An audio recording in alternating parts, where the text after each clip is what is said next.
क्यों Arab world ये महसूस करती है कि पाकिस्तान जो है उसके साथ ताल्लुकात जो हैं वो ठीक नहीं रह सकते या हो सकते। क्यों एक वो जिसे कहते हैं ना, पहले हम कहते थे जी वो नहीं जी नहीं इनके करीब नहीं जाना जी ये हिंदू हैं, ठीक है ना जी, इनके करीब नहीं जाना ये हिंदू हैं।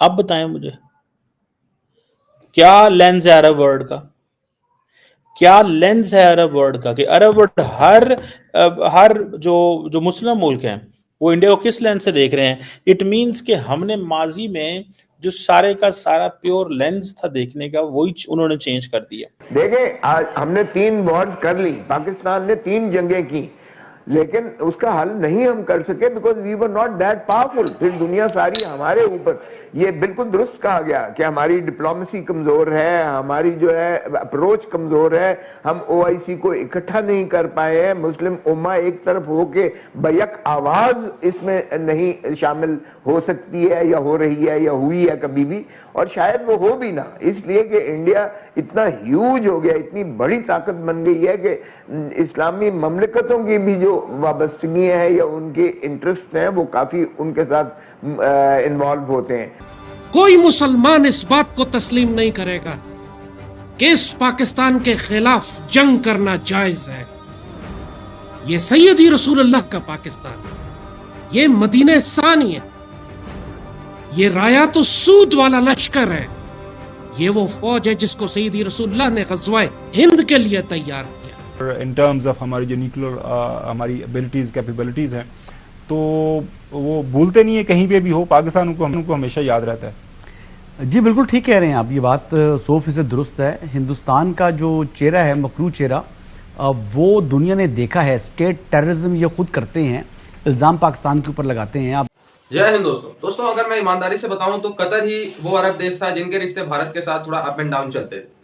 ऐसा कहा जाता था कि कतर भारत के खिलाफ वाले तत्वों को जगह देता है, लेकिन दोस्तों वो वाली दिक्कत भी अब दूर हो गई। जो दोस्ती नरेंद्र मोदी जी और कतर के शेख हमाद के बीच देखने को मिली और जो समझौते हुए भारत और कतर के बीच, वो देख के लग रहा है कि अब कतर भी भारत का one of the friendly country बन चुका है। और वहीं दूसरी तरफ पाकिस्तान में अब बहसें शुरू हो चुकी हैं, डिबेट्स चालू हो चुकी हैं कि क्या सारे के सारे जो 54-55 मुस्लिम देश है, पाकिस्तान, बांग्लादेश, तुर्की को छोड़ के, वो सब अब भारत की तरफ हो चुके हैं और भारत के लॉबी का हिस्सा हो चुके हैं। क्योंकि किसी भी मुद्दे पर पाकिस्तान का साथ देते हुए ये देश नजर नहीं आता। तुर्की भी सिर्फ कहने को साथ देता है, पैसे मांगने पाकिस्तान जाता है तो तुर्की थप्पड़ मार के भगा देता है। बांग्लादेश खुद भिखारी है, वो क्या पाकिस्तान की मदद करे। तो पाकिस्तान में बहस शुरू हो चुकी है कि जो हिंदू लेंस से पाकिस्तान सभी मुस्लिम देशों को भारत को दिखाता था, वो वाला नजरिया अब मुस्लिम देशों ने चेंज कर लिया। और जिन्होंने अभी भी भारत को हिंदू देश के लेंस से देख रहे हैं, जैसे बांग्लादेश, पाकिस्तान और तुर्की है, उनका हाल क्या है ये दुनिया जानती। तो पाकिस्तानियों में रोना धोना मचा है कि कैसे मुस्लिम बिरादर भारत के साथ मिल रहे हैं। इंडिया हर उस अरब मुल्क के करीब होना चाहता है, जो उसकी वजह यह है कि उसके साथ लाइन लेंथ मिलती है उनकी।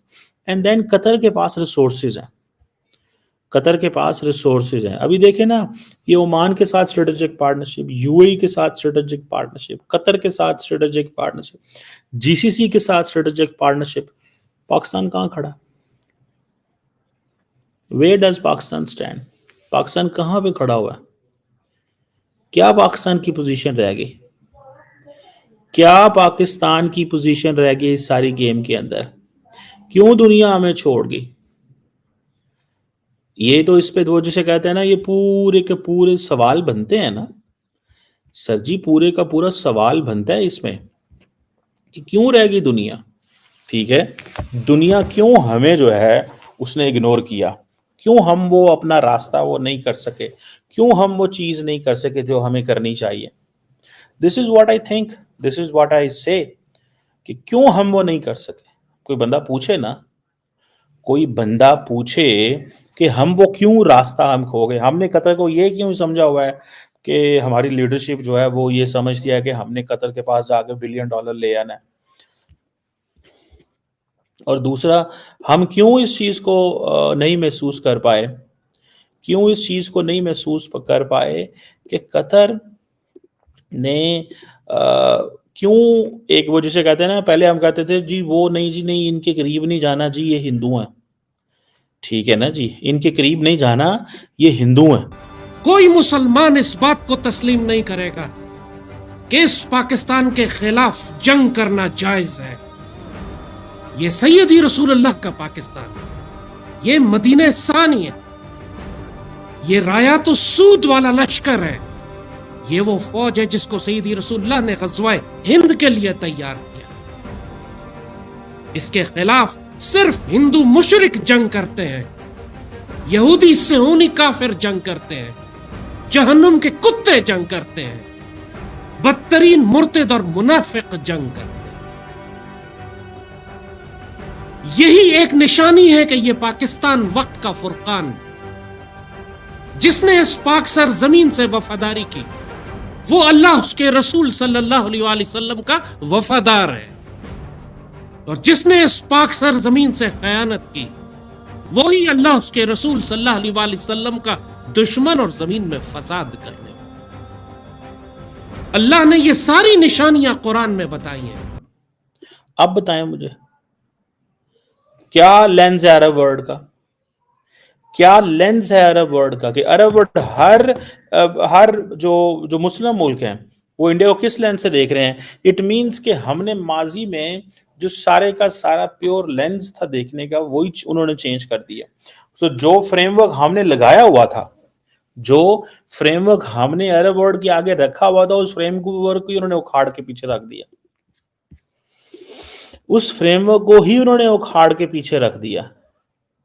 ठीक है सर, इसको आप इधर से आप अंदाजा लगा लें कि वो फ्रेमवर्क की क्या वैल्यू रह गई, फ्रेमवर्क की क्या वैल्यू रह गई, और फ्रेमवर्क को आप कैसे वो जो है वो देखते हैं और क्या उसमें देखेंगे और क्या करेंगे।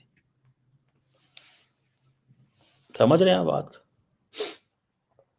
मुझे ऐसे लगता है कि over the period of time ये जो अरब वर्ल्ड ने रियलाइज कर लिया, अरब वर्ल्ड ने रियलाइज कर लिया कि भाई हमें हर कीमत के ऊपर मज़हब, नज़रियात, आइडियोलॉजी की बुनियाद के बियॉन्ड होके चलना है।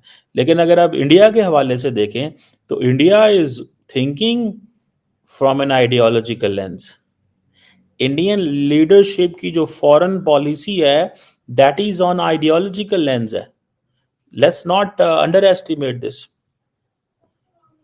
ठीक है ना जी, let's not underestimate this.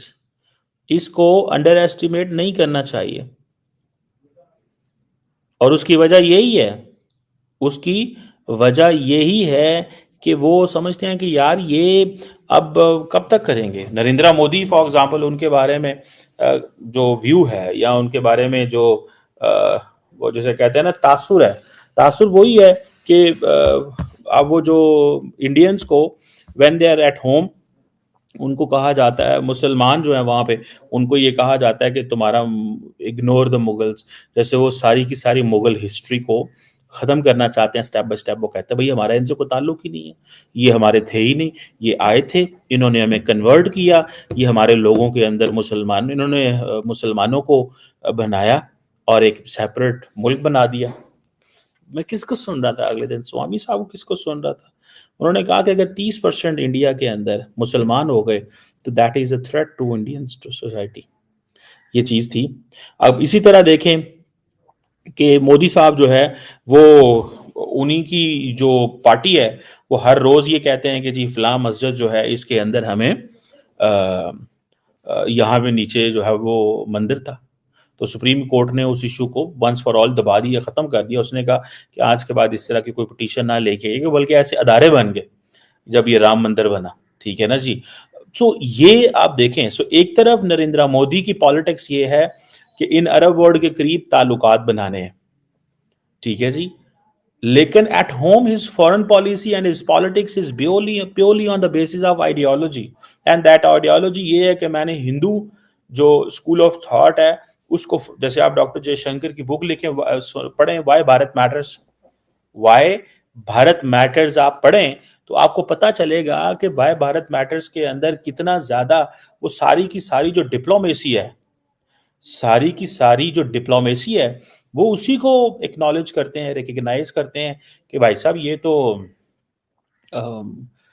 जिसे वो कहते हैं ना कि हम जी फलां हमारे जो लॉर्ड थे उससे हमने ये सीखा, फलां से हमने ये सीखा। सो नरेंद्र मोदी के बारे में ये भी तासुर आ रहा है लेकिन मेरा ख्याल है कि नरेंद्र मोदी ने अपनी पॉलिटिकल स्टेबिलिटी जो दी है इंडिया को, नरेंद्र मोदी ने अपने वो जो बैरियर हैं वो तोड़े हैं, ठीक है, बैरियर तोड़े हैं, और वो बैरियर इसलिए तोड़े हैं कि